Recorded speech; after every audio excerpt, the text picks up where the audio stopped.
Today, I will review the book Muhammad, a biography of the Prophet by Karen Armstrong. The Muslim philosophers Ibn Sina and Ibn Rushd were venerated as intellectual luminaries. Though it became increasingly difficult for people to accommodate the fact that they were both Muslims. The problem was graphically shown in Dante's The Divine Comedy.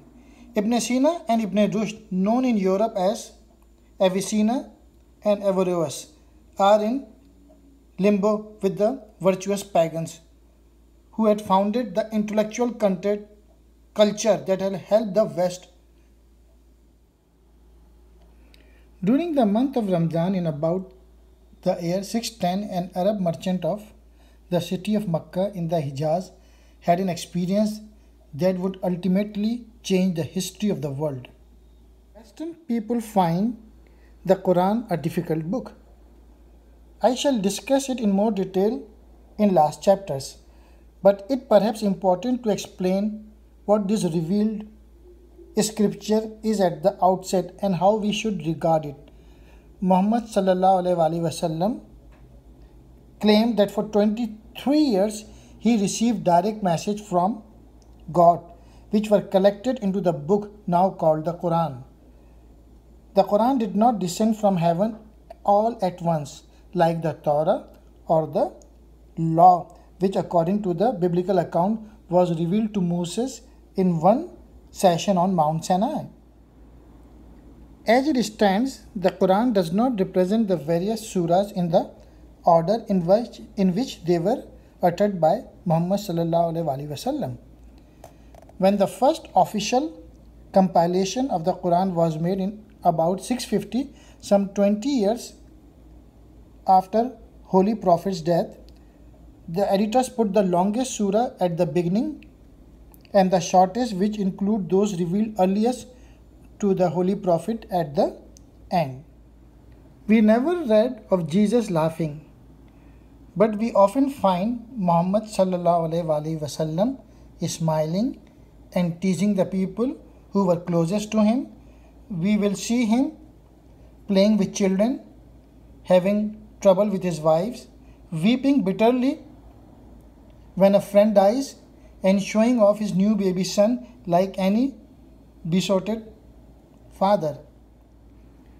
If we could view Muhammad sallallahu alaihi wasallam as we do any other important historical figure, we would surely consider him to be one of the greatest geniuses the world has known.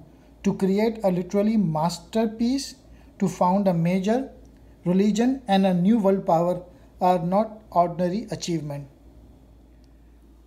Muhammad sallallahu alaihi wasallam found himself speaking the very first few words of the Quran.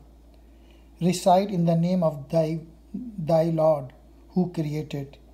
He create man from a cloth of blood.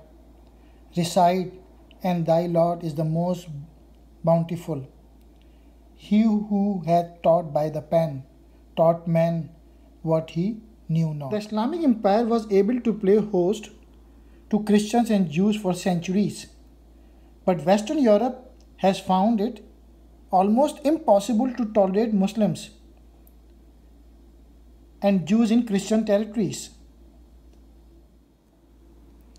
We must remember what life had been like for women in the pre-Islamic period, when female infanticide was the norm and when women had no right at all.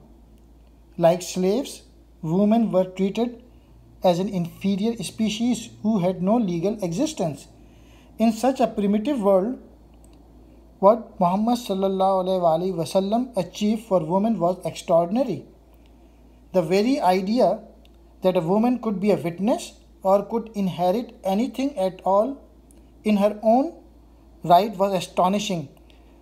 We must also recall that in Christian Europe, women had to wait until the 19th century before they had anything similar.